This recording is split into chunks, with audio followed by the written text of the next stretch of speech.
Hey, what's up everybody? Welcome back to Everything MTG. My name is, of course, Justin. So, they did some spoilers today for Commander 2018. I guess kicking them off. I heard they were going to do them today, Monday. I don't know if they're going to do them every day from this point, but I figured we'd cover what we have so far.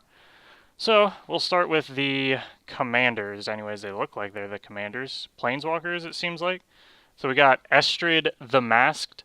One colorless green, white, and blue for a 3 loyalty planeswalker, +2, untap each enchanted permanent you control. -1, create a white aura enchantment token named Mask. Attached to another target permanent, the token has enchant permanent and totem armor. And -7, put the top 7 cards of your library into your graveyard. Return all non-aura enchantment cards from your graveyard to the battlefield. Then do the same for aura cards. So this looks pretty good, especially that they're doing the enchantment-themed deck. The leading planeswalker for this seems pretty great, honestly. That -7, it's great, but it's worded really strangely, like return all non-aura enchantments and then do the same for, auras. Why not just say return everything milled this way to the battlefield? Seems weird. Just all enchantments, because it says non-aura enchantments and then auras. Enchantment creatures. Oh, enchantment creatures. And then the auras to attach to those. Yeah, non-aura enchantments and aura enchantments. Yeah, I guess that would make sense. So if you're playing enchantment creatures, you can put them on there, and then when the auras come back, you can put them on those enchantment creatures. That seems like oddly specific, though. Like a very specific mechanic. I assume the deck is going to be built around that with enchantment creatures. I mean, we haven't seen them since Theros, I think, or whatever that last one was, Born of the Gamble, and I can never remember the third one because nobody cared about it, but no, everybody loved it. Anyways, not too bad.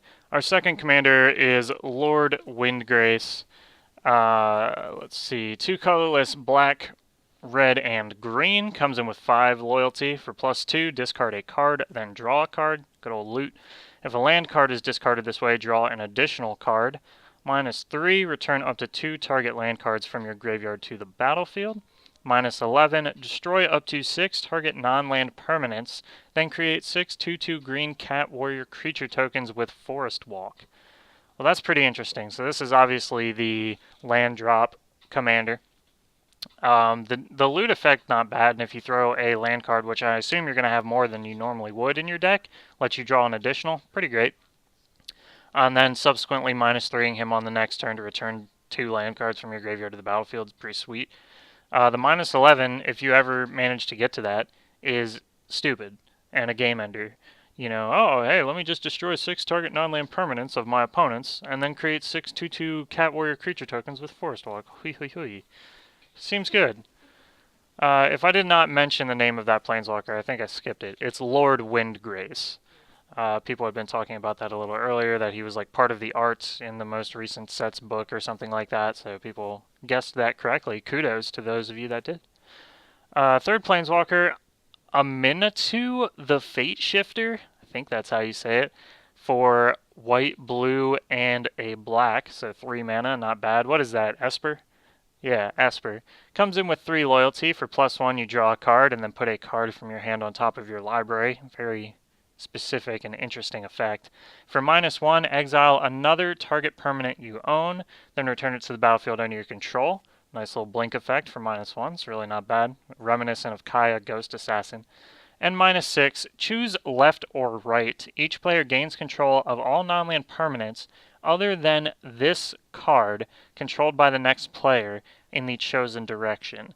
That's like 1995 level Magic confusion, like text on a card.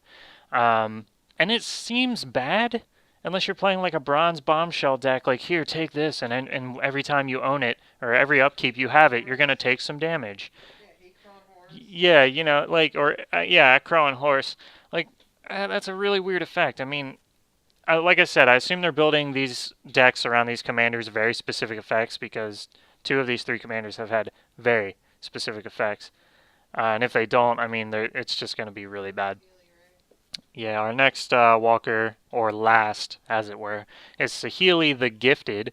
2 colorless, a red, and a blue. Is it? Comes in with 4 loyalty. We got the +1. Create a 1/1 servo artifact creature. Colorless, of course. Kind of terrible, although she does protect herself, and that's always important. +1 again. The next spell you cast this turn costs 1 colorless less to cast for each artifact you control as you cast it. So her other +1 does synergize with that. Not bad. And then -7 for each artifact you control. Create a token that's a copy of it. Those tokens gain haste. Exile those tokens at the beginning of the next end step. Pretty good, especially if you're playing in a token-centric, or not a token-centric deck, an artifact-centric deck. Can get pretty stupid, although a decent amount of artifacts are legendary. Good ones anyways. But you could pop up some soul rings there. You know, that'd be pretty sweet. So we're gonna just go down in order here. I don't know if these cards are in what deck. I mean, guessing from the color, you can probably maybe figure it out. But we're just gonna go in order here. So we have Ancient Stone Idol. It's a colorless artifact creature at rare level. It costs 10 colorless, has flash, and it costs 1 colorless less to cast for each attacking creature. Also has trample. And when it dies, you get a 6/12 construct colorless artifact creature with trample into the battlefield. Not bad. Reminiscent of Emrakul, Numrakul, right? Where you can, like, the more like spells you have in your graveyard, the more you can cast it easier, you know, kind of thing. Or like not an assist mechanic, like an undaunted mechanic. Well, the fact that he can Yeah, the fact that he is kind of like pace himself. he's almost like a worm coil engine. You know, he starts as a 12/12 trampler for 10 or even less with flash, nothing like a flashed in 12/12. And then when it dies, it turns into a 6/12 with trample. That's pretty stupid. I like it though. Our next card is Loyal Drake for 1 blue and 2. It is a 2/2 Drake with flying. And Lieutenant, you guys might be familiar with this from the last 1 or 2, I think just last Commander Precon set. At the beginning of combat on your turn, if you control your commander, draw a card. Extremely powerful. That's really great. I mean, having to rely on your commander being on the field sucks because, you know, they're probably not going to stay that long. But if you already have it on the field and you slap this guy down, beginning of combat on your turn, so you main 1 this dude while your commander's on the field, draw a free card. Not bad. It doesn't quite pay for itself until you get 2 cards because your typical is like pay 3, draw 2. So you'd pay 3, draw 1, hope you come around to your turn again. You know. Third card, Chaos Warp. I'm sure you're all very familiar with this. This is a pretty good red staple removal spell in Commander already. 1 red and 2 for an instant. The owner of target permanent shuffles it into their library, then reveals the top card of their library. If it's a permanent card, they put it onto the battlefield. This can definitely be a double-edged sword. I'm sure people have hit an Emrakul with this, or sorry, an Ulamog with this, and subsequently gotten a Kozilek, you know, or even another like Ulamog. That's happened before, where somebody hit it in Ulamog, and then an Ulamog comes off the top. You know, it's, you know, because they shuffle it into their library. It doesn't destroy it. But most of the time, this is a benefit. You're always taking the chance of, like, this creature is literally going to end the game right now.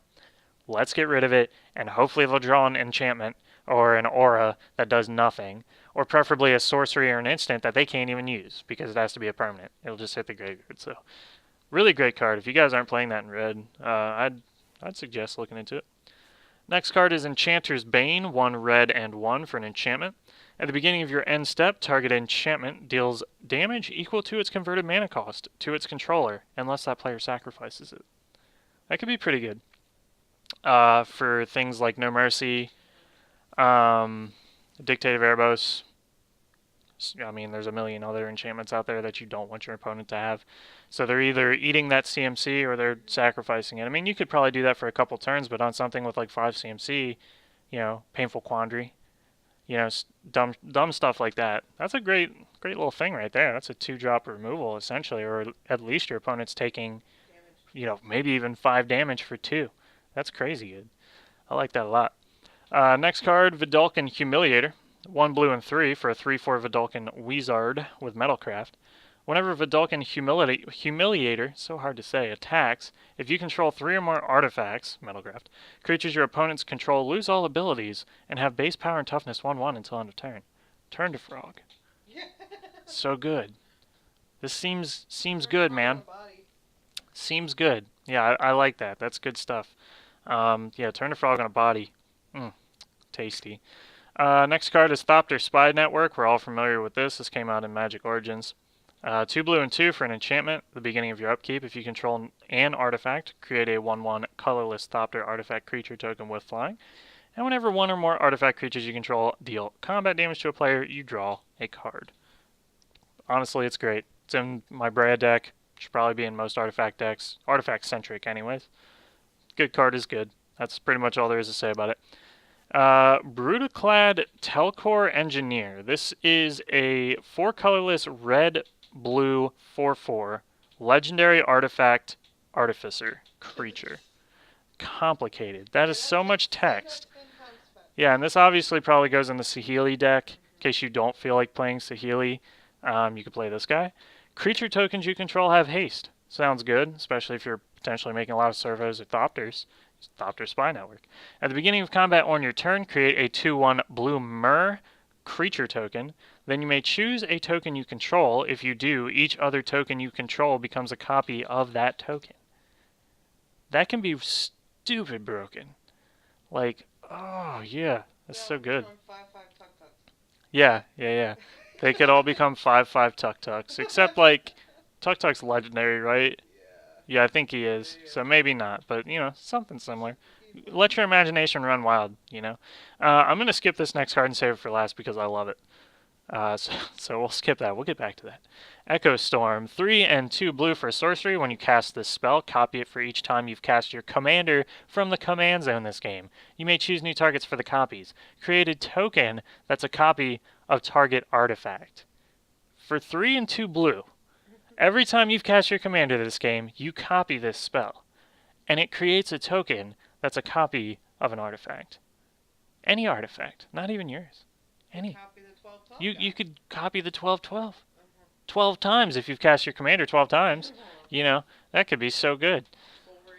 Yeah, Soul Ring. You could literally copy your soul. It's not legendary. Copy your Soul Ring 12 times. That's good stuff. I like it. Next card, Tantos Apprentice. This is an Is-It spell, blue and red for a 1/3 legendary creature, human artificer. This is probably also going in Healy's deck. Seems like they wanted to show off all of Healy's stuff. He has haste, and for 1 red and a blue, tap him, copy target activated or triggered ability you control from an artifact source. You may choose new targets for the copy. Interesting. Obviously, you would not want to use that to copy a Soul Ring because it costs 2 and you would get 2 colorless back from it. But you could copy something that gives you like 4 mana, or you could copy something that destroys a permanent or steals a permanent, or if you really needed an Icy Manipulator effect again, you could copy that. Yeah, create double tokens and things like that. Unlimited levels of things you can do with that. So that's pretty great. I'm really liking this Healy deck, I mean, honestly. It's looking pretty good. Forge of Heroes, land, tap, add wastes. Tap, choose target commander that entered the battlefield this turn, put a 1/1 counter on it if it's a creature, and a loyalty counter on it if it's a planeswalker. That's going to be a commander staple. Even if you're not playing a planeswalker commander, right? It's just tap. Well, it does say choose target commander that entered the battlefield this turn. So for a planeswalker, I mean, I'd use it for any commander, honestly, because a 1/1 counter on any commander is just good. You know, just good. Yeah, I mean, that's all there is to say about it. It's good. Do it. Next card, Retrofit or Foundry, 1-drop artifact. This is a lot like Trading Post. This is an interesting kind of thing. 3 colorless, untap it. 2 colorless and tap it to create a 1/1 colorless servo artifact creature token. 1 colorless and tap it, sacrifice a servo, create a 1/1 colorless Thopter artifact creature token with flying, and then just tap it and sacrifice a Thopter, create a 4/4 colorless construct artifact creature token. Yeah, so it like builds on it. Voltron, form up. Like, it's so ridiculous. Yeah, it does so many, it's like a Staff of Domination almost. It does so many things, like, It's blowing my mind. You can pay 3 and keep on tapping it. You create all the servos, create all the thopters, and then create all the colorless constructs. No, it builds on itself because it creates Yeah, a servo. it does build on itself. And then you stack the servo to create a thopter. Yeah, but you can skip the whole line if you just have a 1/1 thopter, because it says sacrifice a servo or sacrifice a thopter. So if you have a 1/1 thopter or a 1/1 servo, you can make a thopter or you can make a 4/4 colorless construct. I mean that's great. It's not even very specific. So I'm on board with that. Good stuff. 1-drop. I like the knight. Good stuff. Yeah, Varkilled Betrayer of Yeldor? Keldor? Keldor. Yeldor is our next card. 2 and a red for a 3/3 legendary creature, human knight. Whenever I'm going to say this again. Varkilled Betrayer of Yeldor deals combat damage to a player. That player creates that many 1/1 red survivor creature tokens. Okay. Survivors your opponents control can't block, and they can't attack you or a planeswalker you control. When Varkilled leaves the battlefield, gain control of all survivors. It's fucking great. That's like cowards and warriors. Warriors can't be blocked by cowards kind of thing. That's really good. That's smacking your opponent around. This is a 3-drop 3/3. Yeah. That's smacking your opponent around, giving them some like what I would consider almost useless stuff that has to swing on your opponents. And then when somebody's like, okay, I'm done with this 3/3 lightning bolted or whatever they're gonna do, wipe the board. Well, not wipe the board. That obviously wouldn't work. But if they lightning bolted or Vraska's contempted or whatever, I mean that. Swords to plowshares. Yeah, swords to plowshares. What does it say when it hits the battlefield? Oh, when she leaves the battlefield. So yeah, she doesn't even have to hit the graveyard because a lot of cards do stipulate that. She just has to leave the battlefield. And then those 1/1s that have been chumping your opponents all game, you take them all. She's in the red-blue deck, just bounce her. Yeah, she is in the red-blue deck, and I guess I guess you could keep bouncing her, giving your opponents a bunch of stuff, and then. And then taking them back and then playing it again. Yeah. That's good stuff. It's a repeat. Her art is super cool. I love that art. Yeah, that's some good looking art, man. She looks straight up like a knight warrior. She is a knight. Our next card, Infinite Atlas. Infinite mana. That's what you're going to say when you play this card, JK. Infinite Atlas, colorless artifact, 2-drop, rarity level. 2 colorless and tap, rarity level. The rare level of rarity. 2 colorless and tap it, draw a card, activate this ability only if you have at least 3 lands with the same name. Well, that usually happens. Your dual lands also. You got a swamp mountain, you got a mountain island, and you got a mountain plains. Well, there you go. You have 3 mountains. That's not the same name, though. It's the same card type. Yeah, I guess they do have to have the exact same name. 3 plains then, so if I'm playing like SRAM, this is easy. I got 3 plains. Well, I'm more like 17, but I've got 3 plains. There you go. So it's not card, it's not type of card, which is what I'm thinking. It is card name. But still, most people are going to be playing at least a few basics. I think that's very doable. And 2 and tap to draw a card is not bad. Okay, on to our next card, Healys Directive. This is a 3 red and X for a sorcery with Improvise. Each artifact you tap after you're done activating mana abilities pays for 1 colorless. They changed the wording of that a little bit. Reveal the top X cards of your library. You may put any number of artifact cards with converted mana cost X or less from among them onto the battlefield. Then put all cards revealed this way that weren't put onto the battlefield into your graveyard. That could be really good. Complicated but good, yeah. If you can late game pay a lot of that, or even early game because it has Improvise, you can get some stupid stuff off the top of your deck. Like that 10 drop 12 12? Yeah, like that 10 drop 12 12. Good stuff. Our next card is Coveted Jewel, which is a 6-drop artifact. Enters the battlefield, you draw 3 cards. Pretty good.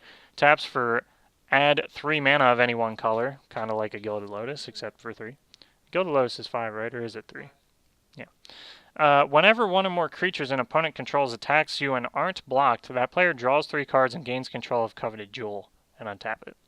Really not sure how I feel about this card. I don't like any sort of cards that can innately give my opponent a mind control effect on said card. Or an advantage. Like, there is definitely going to be a point in the game where I'm going to get hit without blocking, and somebody's going to take this and draw 3 and tap for 3. I don't think I like that, especially at 6 mana. I just lost my 6 mana rock for my opponent hitting me for a 1/1 chump. Like, that sucks. I'm not really on board with that card. Let me know what you guys think down in the comments below. Maybe there's something I'm missing. Second to last card we have here, and this, honestly, this card is just unbelievably stupid. I was thinking of a very specific person when I read this card, and I'm still thinking of a very specific person that's going to use this to cheat out some very specific stupid stuff. Geode Golem, 5-drop artifact, creature, Golem, of course. 5/3 with trample. When it deals combat damage to a player, you may cast your commander from the command zone without paying its mana cost. Okay, now let's just go over a few simple mistakes that are on this card. It says cast your commander from the command zone without paying its mana cost. Not play it, not take it out of the command zone and put it on the battlefield. No, cast. So if your commander has a cast specific trigger, you're casting it. Yeah. And the very one, I'm not going to say who I'm talking about, he knows. The very person I'm thinking about plays Emrakul or Kozilek or Ulamog, and they are all on the cast triggers. So this does not cheat them into play, and it's like, oh, I don't get to Mindslaver somebody. No. You're Mindslavering somebody. You're drawing up to 7, or you're exiling 2 permanents because you're casting this fool for 0. You know, you could technically ramp this Geo Golem out on turn 3, swing on somebody for turn 4, and drop a 13/13 Emrakul, which normally costs 13, on turn 4, and Mindslaver somebody. And literally just make them scoop because they're like, well, my turn 5's over, you know? Yeah. I mean, this is the most ridiculous card I've seen so far. They've only spoiled like 18 cards, but this is the most ridiculous card I've seen. We'll get on to our last card here. Treasure Nabber. It's a 2 colorless, 1 red, 3/2 creature, goblin, rogue. Whenever an opponent taps an artifact for mana, gain control of that artifact until the end of your next turn. People are saying that this is literally going to break Commander. People are wondering if this card is going to be banned soon after it enters Commander because of the game-breaking effects it can have. Everybody plays Mana Rocks. 10 Mana Rocks in every Commander deck, depending on what you're playing. And every time you tap your Mana Rock for mana, your opponent's taking this for 1 turn, only 1 turn, and tapping it themselves. Because it's on their next turn. So you tap that Soul Ring on your turn, and then it goes around to their turn, and they get it, and it untaps, because now it's theirs on their upkeep. You know, untap, upkeep, draw, whatever. They get it, they untap it. It's so, it's so stupid. And they gain control of it immediately. That's the thing. So if you tap it, and your plan was to, I'm going to Icy Manipulator, and keep untapping it, or bouncing, or whatever, that's not happening. Your opponent's taking it on stack trigger as soon as you tap that damn thing. And then if your opponent has an Icy Manipulator on their turn and they can untap it somehow, well, it's getting ridiculous. Yeah, they can do it as much as they want. Yeah, it's so ridiculous. And if you're playing something like Duretti, where you can sacrifice an artifact to get an artifact, or Brea, where you can sacrifice a couple artifacts to get some value, like draw cards or deal damage or put Thopters on the field, you just steal their freaking stones all day and then sacrifice them for value after tapping them for value. Yeah, and guess what they get? Nothing. They get nothing back. That is the most ridiculous thing ever. Now, the reason I wanted to save this card for last. Think of a very particular person that would be really good against. Oh, I can think of a very particular person this would be good against, and it's the same person that plays Emrakul. Because that's how you cast Emrakul. A lot of Mana Rocks. The reason I wanted to save this boy for last is because if you look at his art, he is holding a Soul Ring in his hand. Like, literally, they knew when they made this card, you're stealing Soul Rings with this thing. They knew it. So he nabbed a Soul Ring, and he's, like, staring at it like, yes, it's mine. Like, that's the greatest thing ever. This might be one of the greatest arts recently that I love. You know what that reminds me of? It makes me want to build a Goat Napper deck. A Goat Napper deck? Yes. Yeah, and just put Treasure Nabber in there. Yeah. And they made That's funny.